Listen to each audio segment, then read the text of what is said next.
अभी आपने ये टॉपिक पूछा है, तो अभी अगर मैं एक घंटे या 2 घंटे आपके साथ में बैठूं, तो जैसे मेरा मिड ब्रेन एक्टिवेशन हुआ है, मेरे सेंसेस ऑलरेडी अलर्ट है, तो मैं ये नहीं बोलती, मुझे ये नहीं पता कि बागेश्वर बाबा ने वो किया है कि नहीं किया है, but experience of talking with people, जितना आप लोगों से मिलते हो कि हम लोगों का स्वभाव और आपके बैक ऑफ द माइंड क्या चल रहा है, वो हम जान जाते हैं। और सेकेंड थिंग कि अगर मैं आपका हाफ फेस देखूं, तो मुझे ये पता है कि आपका इनर आप क्या हो और बाहर से आप क्या हो, आपका इंट्रा क्या है और आपका क्या मैं चलूंगा।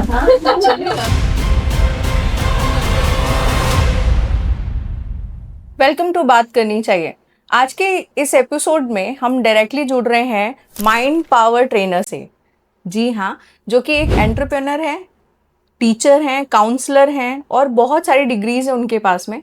तो टाइम वेस्ट ना करते हुए हम सीधा उनसे मिलते हैं। Welcome to our channel. नमस्ते। आज सीधा हम जुड़ते हैं आज ऑडियंस से। तो पहले हम जानेंगे कि आप कौन कौन से फील्ड में एक्चुअली एक्टिवेट है। 18 इयर्स का एक्सपीरियंस है मुझे एजुकेशन फील्ड में। प्री स्कूल्स मेरी सक्सेसफुली 3 प्री स्कूल्स रन कर रही हूँ मैं।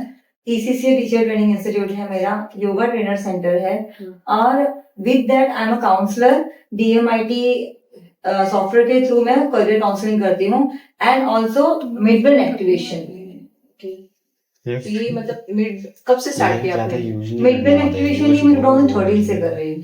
2030। yes. तो इसके पीछे क्या है इंस्पिरेशन था कि मतलब ये मिड ब्रेन, मैं स्पेसिफिकली मिड ब्रेन की बात कर रही हूँ, क्योंकि एज एन प्रोफेशन तो हम कोई ना कोई फील्ड तो चूज ही कर लेते हैं। तो ये क्या है एग्जैक्टली? आज मिड ब्रेन के बारे में थोड़ा बात करेंगे और ये कब से आप कर रहे हो और इस पे क्या इंस्पिरेशन थी आपको?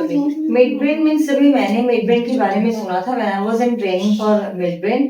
तो मेरे माइंड में एक थॉट आया कि why only degrees and not skills. तो इसके लिए लाइक क्योंकि जो ये मिड ब्रेन है ना, हमारे जो ब्रेन है वो राइट एंड लेफ्ट साइड दोनों साइड, हम आइदर लेफ्ट साइड से कनेक्ट होते हैं या हमारा राइट पार्ट एक्टिव होता है। लाइक कुछ लोग हैं जो क्रिएटिवनेस में बहुत आगे होते हैं और कुछ लोग हैं जो इंटेलिजेंसी में बहुत हाई होते हैं। तो ये जो लेफ्ट और राइट का ब्रिज है, ये जब कनेक्ट होता है, जो हम जैसे बोलते हैं सिक्स सेंस, तो जो सिक्स सेंस है that is mid brain activation. Okay, तो उसको कैसा प्रोसेस क्या होता है, लाइक उसको कैसे स्टार्ट कर सकते हैं और क्या बेनिफिट क्या होता है उसका? बेनिफिट ये है कि बच्चों की ग्रास्पिंग पावर बहुत बढ़ती है इससे। बच्चों की मतलब बच्चों से स्टार्ट करनी चाहिए या बड़े भी कर सकते हैं? बड़े भी कर सकते हैं। लाइक जो इनका प्रॉपर एज है that is from 4 years. Okay. तो जो 4 इयर्स से लेके 16 इयर्स के बच्चे होते हैं, उनका जो थॉट प्रोसेस होता है ना, वो ज्यादा लॉजिक नहीं यूज करते बातों में। Like they are very sincere and innocent होते हैं वो। और जो बड़े हैं, अगर हम अगर मिड ब्रेन एक्टिवेशन कर रहे हैं, तो एक्टिवेशन करने के बाद अगर वो हो भी गया है प्रोसेस, तो पहले माइंड में नेगेटिविटी आ जाती है, हुआ है या नहीं हुआ है, मुझसे होगा या नहीं। छोटे बच्चे ये सोचते नहीं है, तो हम प्ले वे मेथड में ये मिड ब्रेन एक्टिवेशन उनके साथ करते हैं, उनपे असर जल्दी होता है। और जो बड़े एज है, लाइक हमारी एज है, वी कैन नॉट श्योर कि कितने दिन में कितने ड्यूरेशन में कोर्स उनका कंप्लीट होगा। लाइक जैसे बच्चों की प्रोग्रामिंग नहीं हुई होती और जैसे जैसे हम बड़े होते हैं हम काफी प्रोग्राम करते हैं और संस्कार एंड वैल्यूज के साथ आगे बढ़ते हैं, तो थोड़ा सा डिफिकल्ट होता है हमारा। तो आपको ये मतलब इंस्पिरेशन कहाँ से आया? इंस्पिरेशन वही मैंने बताया कि जब मैंने जब ये मिड ब्रेन एक्टिवेशन कोर्स नया आया था, तो when I join for this, कि तो पहले तो मुझे ही बिलीव नहीं था कि ऐसे कैसे हो सकता है। मतलब आंखें बंद करके बच्चा पढ़ रहा है, लिख रहा है, तो हो सकता है इसको दिखता होगा। फिर मैंने अपनी बेटी के लिए ये कोर्स करवाया when she was in 3rd standard and now she is in 10th standard. तो उसका करने के बाद 2 बार 3 बार मैंने उसको पूछा, सच में दिख रहा है या आप मतलब अज्यूम कर रहे हो? देन शी सेड, नहीं मम्मा, माइंड फोल्ड के अंदर भी कुशन है, तो मुझे नहीं दिख रहा है। But when the colours come, when I touch the colour, जब मैं कलर टच करती हूँ तो मुझे वो सेंसेस आते हैं कि ये रेड कलर है। फील होता है कि कुछ तो रेड है, कुछ तो येलो है। तो मिड ब्रेन एक्टिवेशन में मतलब बेसिकली मेरे को इसका ABCD भी नहीं पता है, तो उसमें जो ब्लाइंड फोल्ड करते हैं और लोग बिना देखे मतलब चीजों को पहचान जाते हैं या कलर्स को पहचान जाते हैं, तो बेसिकली वो इसमें ट्रेन किया जाता है। एक्चुअली जो हमारे सेंसेस है ना, जो 5 सेंसेस है, ऑलरेडी हमने EVS में जो पढ़ा है कि हमारे जो लाइक टच, स्मेल, ये जो सेंसेस है ना, ये उस पे ही बेस्ड है। बस उसको हमने इम्प्रूव किया है, डेवलप किया है, just to know more on that.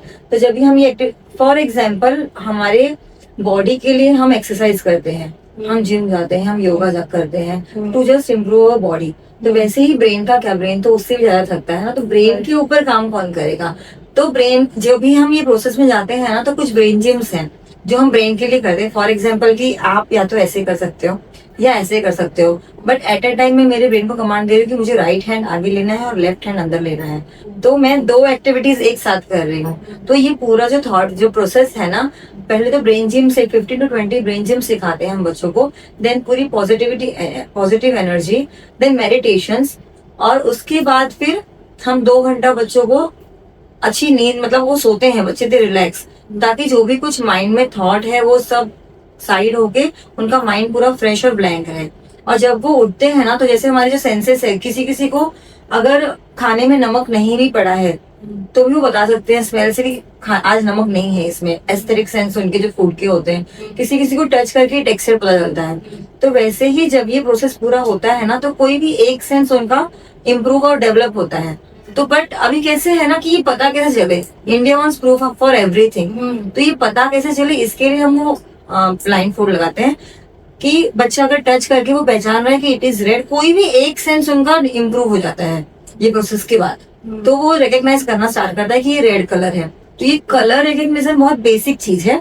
धीरे धीरे फिर हम प्रैक्टिस लेके जाते हैं इसके, कि आफ्टर वो कलर के बाद बच्चे को रीडिंग करनी है फिर, तो बच्चे का मतलब रीड भी करते हैं बुक लेके कितना भी, मतलब अगर हमारी इसमें नंबर्स नहीं है, वो घड़ी का टाइम भी आपको बताएंगे।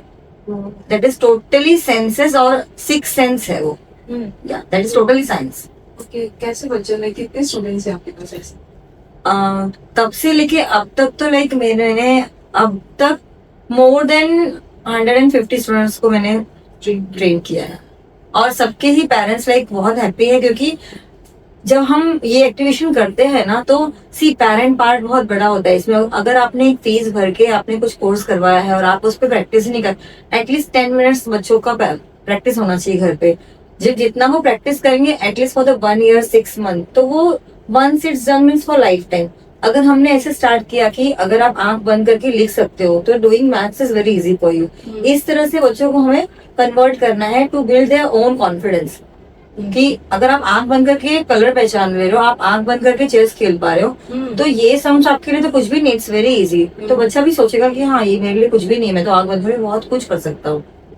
तो पेरेंट्स ने भी उसको कुछ किसी मैजिक के रूप में नहीं देखना है कि गेस्ट आगे कोई आ गया, मेरा बच्चा आंख बंद करके लिख रहा है, मेरा बच्चा आंख बंद करके टीवी देख रहा है। इस वे से ले जाने से अच्छा है कि आप बच्चे को ही इम्प्रूव करो कि तू आंख बंद करके आई बैंड लगा के पढ़ाई कर, 1 hour में तेरा सब बाहर हो जाएगा। एंड सच में इट हेल्प्स। तो ये कितना लाइक अगर मुझे कोई बड़ा सम सॉल्व करना है और मैं 10th स्टैंडर्ड में, तो रियली ये काम करता है? यस करता है। कैसे? ग्रास्पिंग देखो, मिड ब्रेन एक्टिवेशन जब हमने कराया, you get more improve in the things what you are learning. अगर मैंने बच्चे को स्विमिंग कैसे करना है वो सिखाया ही नहीं है, और मैं बोलूँ कि नहीं मिड ब्रेन मैंने करवाया है तो मेरा बच्चा स्विमिंग करना चाहिए, तो नहीं, वो नहीं कर पाएगा। हाँ, जो आप सिखा रहे हो ना, जो बच्चों का एक डर होता है ना कि ये मुझसे नहीं होगा, मिड ब्रेन एक्टिवेशन के बाद बच्चे का कॉन्फिडेंस इतना बढ़ जाता है कि nothing is impossible for me, मैं ये कर सकता हूँ। बट आपको चीजें सिखानी पड़ेगी।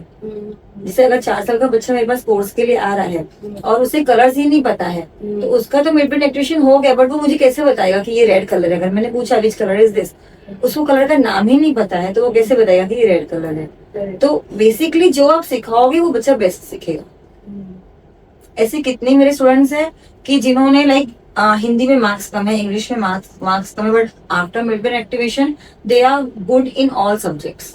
तो कितना रोल प्ले करता है लाइक ये जैसे हम मार्क्स के पीछे भाग रहे हैं आजकल, हम बहुत ज्यादा मतलब पढ़ाई 3 साल के बच्चे होते नहीं है और उनका एडमिशन कर दिया जाता है, बहुत बुकिश हो गए हैं सब लोग। तो मिड ब्रेन एक्टिवेशन कितना हेल्प करता है? क्योंकि ये तो जो भी हम मुझे पता है वो मैजिक ही लग रहा है। ये मैजिक नहीं है मैम, एक्चुअली ये साइंस है, मैजिक तो नहीं है ये। बट आपने जो क्वेश्चन किया है उसके बेस पे तो मैं आंसर यही दूंगी कि एज अ पेरेंट या फिर अपने इंडिया में वी वो more on the percentage and books. But अगर आपने आपके बच्चों का मिड ब्रेन एक्टिवेशन किया है, तो हम तो पहले पेरेंट्स को बोलते जितनी एक्टिविटीज हो सके ना आप क्लासेस लगा दो, अबैकस सिखाओ, चेस सिखाओ, कराटे सिखाओ, कि आपका बच्चा एक्टिविटीज में ज्यादा पार्ट ले सके। क्योंकि marks is just a number, more than degrees the child should learn skills.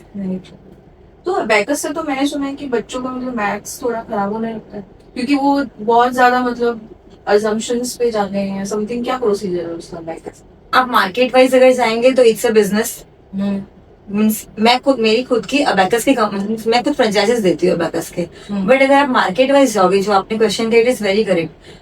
आजकल मैं खुद रील्स पे देख रही हूँ कि इतने फास्ट बच्चे ये कर रहे हो, क्विक आंसर दे रहे, तो actually it is not possible. That are just videos to like catching the crowd, people in crowd. Actual में ये है कि जो हमारा मैथ्स फोबिया होता है ना, देखो हर चीज के ना प्रोज एंड कॉन्स दोनों हैं। जो मैथ्स फोबिया है कि मुझे मैथ्स से बहुत डर लगता है, तो बच्चों से जब हम बेसिक अबैकस सिर्फ बेसिक कैलकुलेशन के लिए है, बट पीपल लोग क्या सोचते हैं कि बस मैंने अबैकस सिखाया है तो मेरा बच्चा मैथ्स में चैंप हो जाएगा। अबैकस में ना अलजेब्रा का कुछ साइंस है, ना ज्योमेट्री का कुछ साइंस है, कैलकुलेशन बहुत इजीली होता है। तो अगर आप राइट एज पे 5 to max to max 10 years 5th standard के बच्चों को अगर आप अबैकस सिखाते हो, तो वो बच्चों का जो मैथ्स हो गया होता है ना कि एडिशन बहुत हार्ड है, मुझे फिंगर्स पे एडिशन करना पड़ रहा है, तो टूल्स सच में हेल्प करते हैं बच्चों को कि अबैकस से उनका मैथ्स इजी होता है। फोबिया जो है ना कि मैथ्स इज वेरी हार्ड, वो कम हो जाता है, और कैलकुलेशन स्पीड, मल्टीप्लिकेशन एंड उनका टेबल्स ये बहुत इजी हो जाता है। तो it is very helpful for age of 5 to 10 or 12। तो ये अबेकस स्टूडेंट्स जो होते हैं टेबल लिख पाते हैं इजीली? ये लिख पाते हैं। Okay, it is also depend on teachers, how the teacher are taking the class of the students, कितना उनसे करवा के ले रहे हैं। आप जर्मन का केस डिस्कस कर रहे थे, जिसमें आपने बताया था कि मतलब मिड ब्रेन एक्टिवेशन से और क्या क्या हो सकता है। लाइक अगर आपने मिड ब्रेन एक्टिवेशन कराया है, मैं फिर से वही बोल रही हूँ कि पेरेंट रोल बहुत इंपॉर्टेंट है। अगर बच्चे ने एक्टिवेशन हो गया है और वो अच्छे से पढ़ाई कर रहा है और वो अच्छे से हर चीज कर रहा है, पर मेरी ही एक्सपेक्टेशन, मतलब मेरे गेस्ट आ गए, क्या होता है ना, अगर हमारे बच्चों ने कुछ भी अच्छा किया तो दी just want to show it on media, social media, हमें लोगों को मतलब हम बहुत अलग तरीके से दिखाने लगते हैं। तो मेरा बच्चा देखो पढ़ के बता रहा है, मेरा बच्चा देखो डांस बिना आंखें बंद करके टीवी देख सकता है। तो इसमें ही हम धीरे धीरे इतने बियॉन्ड द क्वेश्चन आते हैं ना कि बताओ फिर उस दीवार के पीछे क्या है। उसका माइंड इतना एक्टिवेट हो चुका है, ग्रास्पिंग उसकी इतनी बढ़ चुकी है कि वो अगर फोकस करेगा तो पीछे क्या है वो भी वो बता सकता है। लेकिन as a parent we should stop that कि उसका एंटरटेनिंग से अच्छा है कि बस हमने ग्रास्पिंग बढ़ाने के लिए करवाया है ना कि वो एजुकेशन में आगे बढ़े, तो हम उस तक ही सीमित रखें उस चीज को। क्योंकि अगर आप इतना फोकस करने लगा रहे हो उसको कि बियॉन्ड द वॉल क्या है, तो वो उसका फायदा भी उठा सकता है ना बच्चा, फिर तो सब कुछ देख लेगा। आगे जाके वो ताश पत्ते खेल के वो जुआ खेल रहा है तो उसमें भी वो किसी से जुड़ जाएगा कि सामने के पत्ते में क्या है और जीत के ही आएगा। बच्चा कब अच्छे ट्रैक से बुरे ट्रैक पे चला जाएगा, या कब उसको कैसी संगत में, हाँ इसको सब दिखता है आंख बंद करके, चलो तो मेरे साथ जुड़ जाओ, तो हमें उस तक लेके ही नहीं जाना है ना उस चीज को। तो मतलब ये अगर हम बागेश्वर धाम की बात करें तो क्या है, उनका मिड ब्रेन एक्टिवेटेड है? नहीं, वो शायद गेस्चर भी है, लाइक जैसे कि फेस रीडिंग है। यस, अभी आपने ये टॉपिक पूछा है तो अभी अगर मैं एक घंटे या 2 घंटे आपके साथ में बैठूं तो जैसे मेरा मिड ब्रेन एक्टिवेशन हुआ है, मेरे सेंसेस ऑलरेडी अलर्ट है। जैसे मैंने जो आपको एक्सरसाइज करके बताया, आप ट्राई करोगे तो नहीं होगा, बट मेरा प्रैक्टिस है कि मुझसे ये हो रहा है, राइट। तो अभी काउंसलिंग करते करते मैंने इतने लोगों से बात की है कि when I start talking with people, और तो लाइक हाँ, तो सेंसेस इतने इम्प्रूव होते हैं ना कि आप नेक्स्ट क्या बोलने वाले हो ये भी मैं पता कर सकती हूँ। तो it is a means mind mapping का एक कोर्स होता है, हाँ, जो मैंने किया हुआ है। तो मैं ये नहीं बोलती, मुझे ये नहीं पता कि बागेश्वर बाबा ने वो किया है कि नहीं किया है, but experience of talking with people, जितना आप लोगों से मिलते हो कि हम लोगों का स्वभाव और आपके बैक ऑफ द माइंड क्या चल रहा है वो हम जान जाते हैं। और सेकेंड थिंग कि अगर मैं आपका हाफ फेस देखूं तो मुझे ये पता है कि आपका इनर आप क्या हो और बाहर से आप क्या हो, आपका इंट्रा क्या है और आपका कैमरा चालू है मैम, आप बोलिए।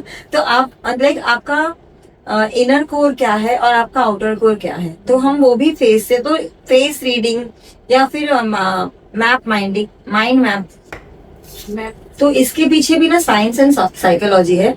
जैसे जादू से या फिर मतलब आपने एक क्वेश्चन किया और मैंने आपको उस पर आंसर दे दिया तो मैं बाबा हूँ या मैं बहुत बड़े ये हूँ, मतलब मुझे तो ये नहीं बिलीव होता, बिकॉज हर चीज के पीछे साइंस है। तो ये आपने भी माइंड मैपिंग की बात बोली, तो क्या क्या आता है माइंड मैपिंग में सही फेस रीडिंग, आई कांटेक्ट। अभी आप जैसे फॉर एग्जांपल आप मुझसे बात कर रहे हो, जैसे मैं आपको भी मिड ब्रेन एक्टिवेशन के बारे में बता रही हूँ, मैंने जब आपको अबैकस के बारे में बताया, अगर मेरा आई कांटेक्ट यहाँ या वहाँ हो रहा है तो इसका मीन्स कि कुछ तो हिडन मैं बता रही हूँ, आपको पूरी बातें बता नहीं रही हूँ मैं, पर मेरा और आपका आई कांटेक्ट आई टू आई है, तो इट मीन्स कि मैं जो बोल रही हूँ वो सच ही है। अच्छा, मैं झूठ नहीं बोल रही बहुत हूँ। लोग नजरें चुराते हैं और शाई भी होते हैं, तो इसका मतलब क्या? कहीं ना कहीं उनका इनर कोर वही है कि वो हर बातें बताते नहीं, कुछ तो अंदर रखते ही, राज उनके अंदर ही रखते हैं वो। अच्छा, हाँ, तो बेसिकली उनके जो हाव भाव है, यस, गेस्चर, हाँ, yes. Okay. Mid brain activation में कितना टाइम लगता है किसी को अगर अपना एक्टिवेट करना है? जब हमने किया है तो 2 days आई ना, 2 days मीन्स पूरा 24 आवर्स नहीं, ओके। 6 hours, लाइक अगर वीकेंड्स है तो सैटरडे का 6 hours और संडे का 6 hours।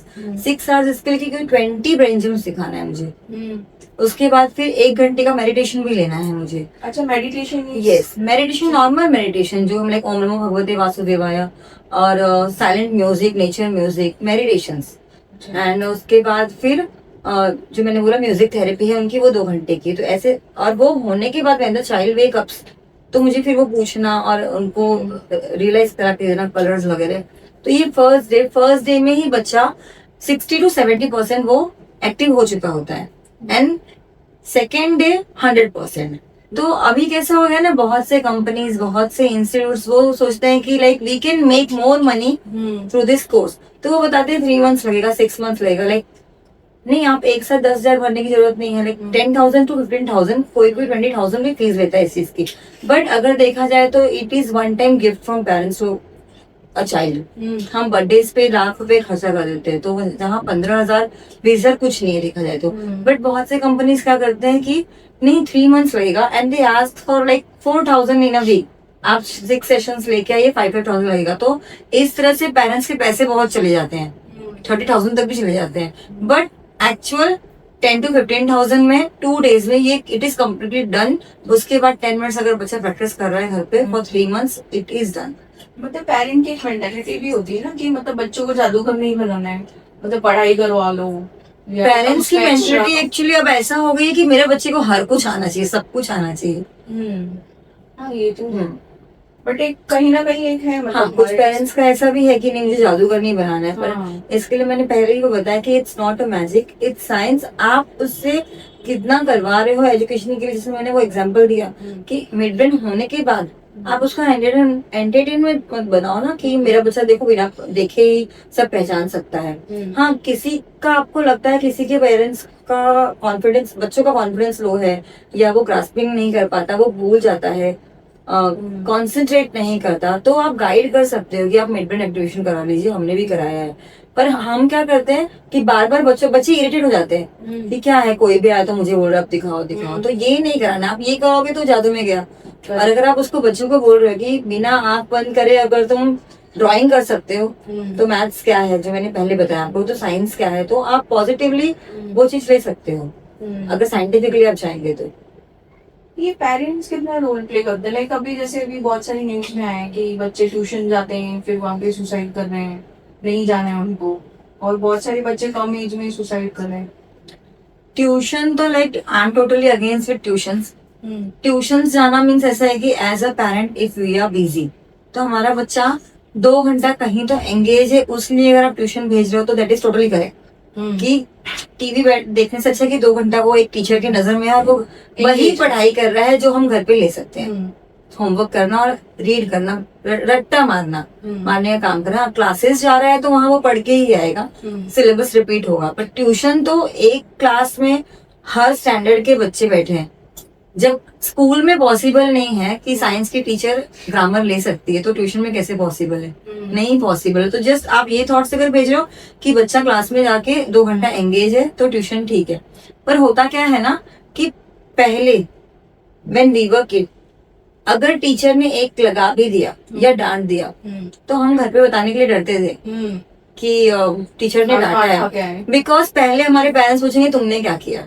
पर अब क्या होता है ना, अगर बच्चा के बोला मम्मी टीचर ने मुझे मारा, पेरेंट्स बोलेंगे कैसे मारा, मैं बात करती हूँ, कौन सी टीचर ने मारा, मैं मिलती हूँ। तो बच्चों को ये पता है कि हमको कोई डांट नहीं सकता, हमको कोई मार नहीं सकता। बच्चा गिरने वाला उससे पहले ही हम उठ के उनको पकड़ने लगते हैं, गिरने देते ही नहीं है कि वो हमने बोले ठीक है कोई बात नहीं उठ जाओ, इसके पहले हम ही दौड़ जाते हैं। तो बच्चे अब उनके अंदर वो स्ट्रेंथ और वो स्ट्रगल ही नहीं रह गया है, तो किसी ने कुछ बोल दिया, उनका ईगो हर्ट हुआ, कर लिया सुसाइड अटेम्प्ट। तो मतलब इसमें पेरेंट का ही रोल है। यस, पेरेंट का रोल है। कोई 5 ऐसे पेरेंटिंग टिप देना चाहिए? यस, मैं टिप दूंगी। और उसके पहले मैं ये भी बोलूंगी कि एज अ पेरेंट आप बच्चों से कितना इन्वॉल्व हो वो भी बहुत मैटर करता है। अगर आप कभी कभी कैसा होता है ना कि बच्चा, हम इतने बिजी है, हम इंटेंशनली नहीं करते वो चीज, लेकिन हम बच्चों की ही खुशियों के लिए इतनी बिजी हो जाते हैं ना कि हम ये भूल जाते हैं कि बच्चों के लिए पैसा नहीं जरूरी है, हमारा टाइम भी जरूरी है। तो वहां हम, बच्चा कहाँ अपसेट है हमें पता ही नहीं होता है। हम घर आते हैं, बच्चा शांत बैठा है, बात ही नहीं कर पाते हैं। बात करनी चाहिए, करना जरूरी है, बात करना जरूरी है, और वो हम बच्चों से नहीं कर पा रहे। हम थक के घर पे आ रहे हैं, दिन भर के फ्रस्ट्रेशन में है, बच्चे से हम पूछना भूल जा रहे हैं कि आज आपका दिन कैसा गया, आपने क्या किया। किसी फ्रेंड से कुछ, बच्चा किसी कोने में पड़ा है, वो शांत बैठा है, हम ये भी नहीं सोच पाते कि वो शांत क्यों है, क्योंकि हम बात कर ही नहीं रहे हैं। तो बात करनी जरूरी है बच्चों से भी। तो पेरेंटिंग टिप्स में ये दूंगी कि 5 पेरेंटिंग टिप्स दूंगी जो इजी है बट इफेक्टिव है। फर्स्ट इज कि set a routine at home, school की तरह। जब भी रूटीन हम सेट करते हैं ना तो बच्चे फोकस्ड रहते हैं, उनको एक स्ट्रक्चर मिलता है स्कूल के टाइम टेबल की तरह। तो घर पे भी आप वर्किंग पेरेंट हो ना, तो एक स्ट्रक्चर आप बना दो घर पे कि इस टाइम पे आपको ये करना है, ये करना है, ये करना है। तो जब उनको एक गाइडेंस मिला है ना तो वो घर पे वो चीजें करेंगे and they will enjoy it, क्योंकि उनको पेरेंट्स से अप्रिशिएशन चाहिए रहती है। ये पॉइंट 5th पॉइंट है, मैं आपको लास्ट में बताती हूँ। सेकेंड इज कि limit the screens. I know ये बहुत डिफिकल्ट है, डिजिटल वर्ल्ड है अभी, तो इसमें ये बहुत डिफिकल्ट है लिमिटिंग द स्क्रीन। बट घर आने के बाद we can just go in the garden of your society. बच्चों को लेके हम नीचे जा सकते हैं। हो सकता है बच्चों की एक्सपेक्टेशन वही होगी कि मम्मा कहीं तो ले जाए, डैडी लेके जाए बाहर, पर हम वही बोलते कि नहीं, हम थक गए हैं, फोन लो, आप ये देख लो, लेट मी कुक, मुझे ऑफिस का अभी भी पेंडिंग काम है, ये लो आप गेम खेलो, आपको क्या देखना है करो, let me cook, let me do my work.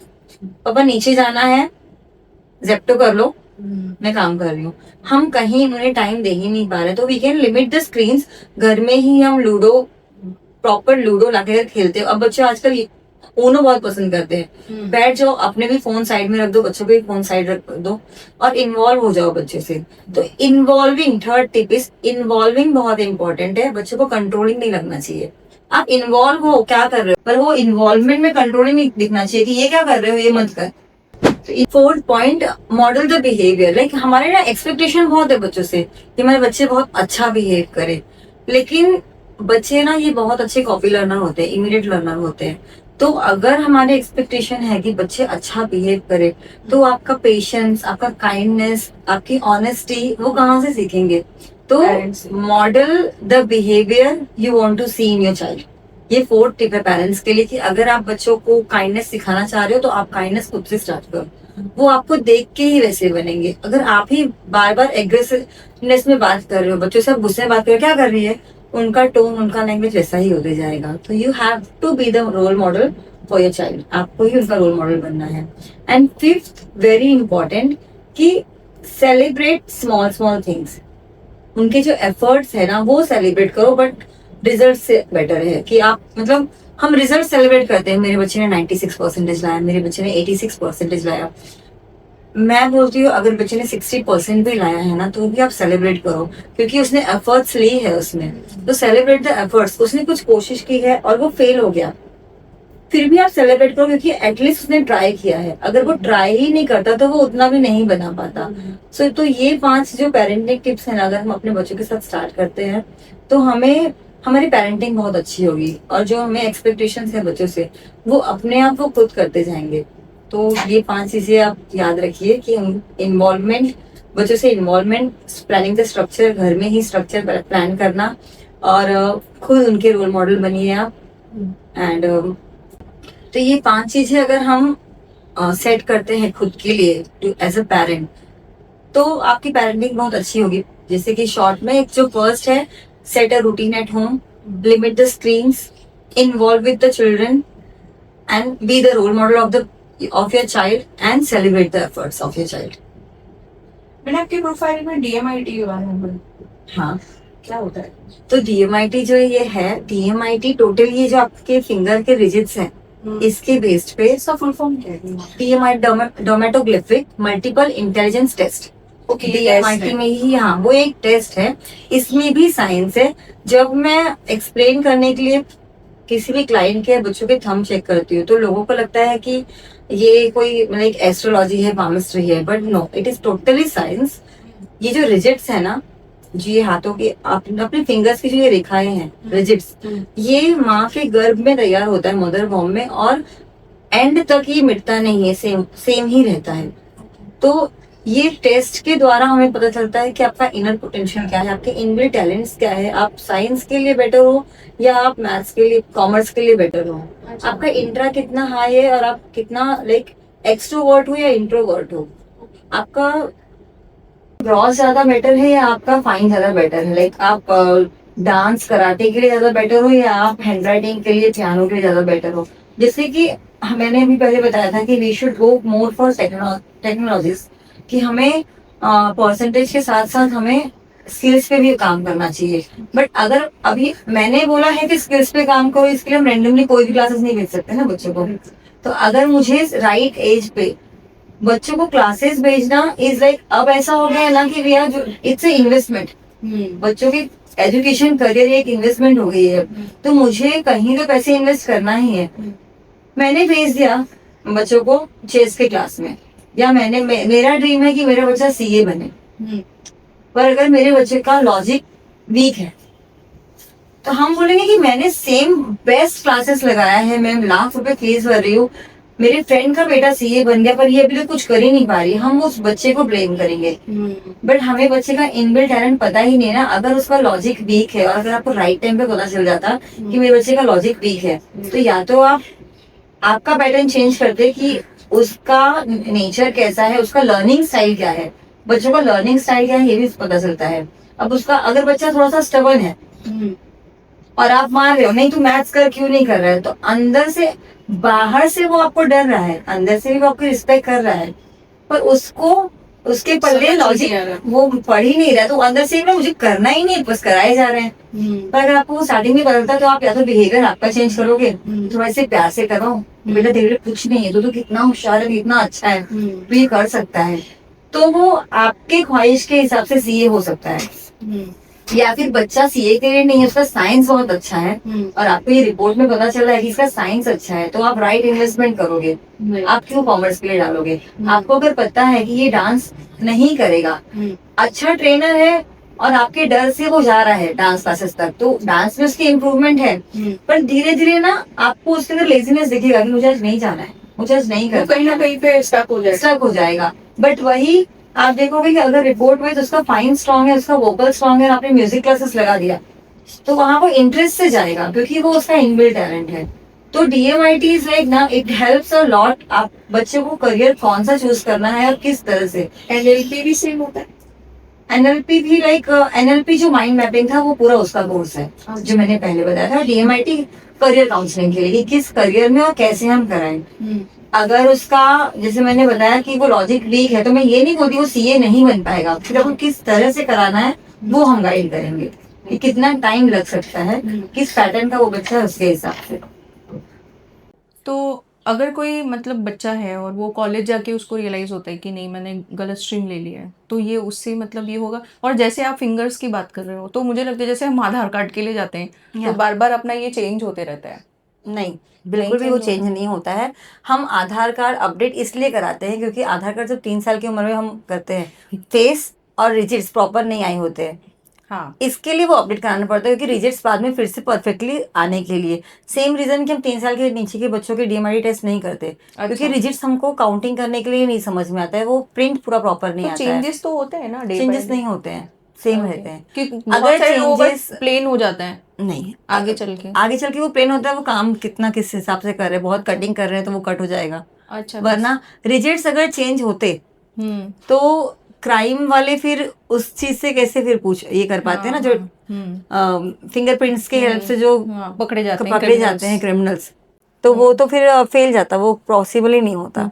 तो मेरा वही क्वेश्चन था कि जो मतलब बच्चे हैं 10th 11th में और उन्होंने गलत स्ट्रीम ले लिया है, तो क्या वो उससे हेल्प करेगा? इस साल में मेरे पास बहुत से क्लासेस वाले कनेक्ट हुए सेम चीज के, लेकिन 12th में उनको ऐसा लगा कि नहीं, बस हमने साइंस करवा दिया था बस, पर हमारा बच्चा नहीं कर पा रहा है, हमने कॉमर्स लिया पर वो नहीं कर पा रहा है, तो करेक्ट गाइडेंस क्या है। बहुत से पेरेंट्स ने चेंज भी किया स्ट्रीम जब उनको देखा कि बच्चा आर्ट्स में जाना चाहिए था। ये एग्जाम्पल के लिए मैं खुद उसमें से एक हूँ। मेरा 12th मैंने कॉमर्स से किया था, तब तो DMIT नहीं था, बट बाद में मेरा इंटरेस्ट टीचिंग में गया और मैंने आर्ट्स से कंटिन्यू किया, वापस से 12th किया आर्ट्स में, and I continue with BA and B.Ed ECC सब। जब मैंने मेरा रिपोर्ट निकाला तो आई am a good student for arts. हाँ, तो 12th में भी हम चेंज कर सकते हैं, 10th में भी हम। आजकल तो सब क्लासेस वाले मुझे उसके लिए अप्रोच कर रहे हैं कि 10th के बाद उनको करियर काउंसलिंग के लिए ज्यादा हेल्पफुल हो जाता है ये रिपोर्ट। अच्छा, पे मतलब आपको कभी कोई ऐसा स्टूडेंट है जिन्होंने बहुत अच्छा कर लिया हो ये मतलब ये टेस्ट के बाद? स्टूडेंट्स भी हैं, पेरेंट्स भी हैं, लाइक ऐसे भी पेरेंट हैं मेरे पास पलावा सिटी से, फ्रॉम डोंबिवली, कि उन्होंने जब अपने बच्चे का किया and when I explain them कि मतलब बच्चों के नेचर के हिसाब से आपको पेरेंटिंग चेंज करनी है, कि बच्चा आपका इनोसेंट है और आप चिल्लाए जा रहे हो तो इंटरनली वो हर्ट हो रहा है, या बच्चा ही स्टबन है और आप जबरदस्ती करवा रहे तो अंदर से वो नहीं कर रहा है, तो वो पेरेंट्स ने खुद की भी DMIT करवाई कि खुद को जानने के लिए कि मैं इनबिल्ट क्या हूँ और मुझे क्या चेंज करना है। तो देयर आर मेनी पेरेंट्स जो चेंज हुए हैं और ऐसे बच्चे भी है जो जिन्होंने वो रिपोर्ट को फॉलो करके आगे खुद किया है। ओके, थैंक यू आज यहाँ पे शो पे आने के लिए हमारा, और बहुत सारे लोगों को नॉलेज देने के लिए। बहुत सारे जो गलत दिशा में जा रहे हैं वो शायद आप उनको हेल्प कर पाओ, और इनका लिंक हम नीचे शेयर कर देंगे सो दैट जिनको भी हेल्प चाहिए वो हेल्प ले सकते हैं। Thank you so much thank you so much for inviting.